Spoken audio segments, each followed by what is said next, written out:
Hi friends, ఇది మా పైన ఆకుకూరలు కోసుకొచ్చామండి. టెర్రస్ గార్డెన్లోవి.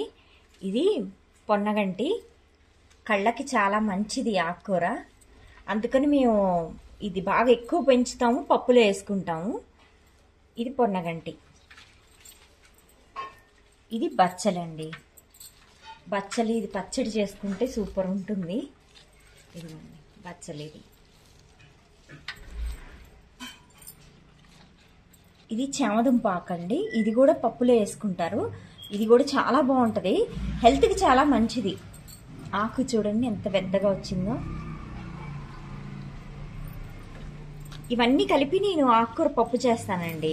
ఇగో ఇలా అన్ని రకాల ఆకుకూరలు చేస్తాను. ఇది ఇన్సులిన్.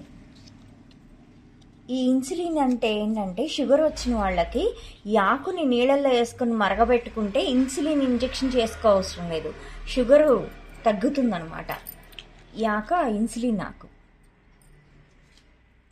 ఇది రణపాల అండి. ఏమైనా పొట్టలో రాళ్ళులాగా ఉంటే కనుక అవన్నీ కరిగిస్తుంది అనమాట. ఇది ఉట్టి ఆకు తినేయచ్చు, లేకపోతే నీళ్ళల్లో వేసుకొని మరగబెట్టుకోవచ్చు. ఇది రణపాల ఆకు. ఇది వేపాకు. ఇది ఈ వేపాకు ఏంటంటే నీళ్ళల్లో వేసుకొని మరగబెట్టుకొని తాగుతాం అనమాట. అందుకని ఇది కూడా కోసేసాము. ఇది ఫ్రెండ్స్ ఆకుకూరలు. ఇవన్నీ కలిపి మేము పప్పులో వేసుకుంటాం.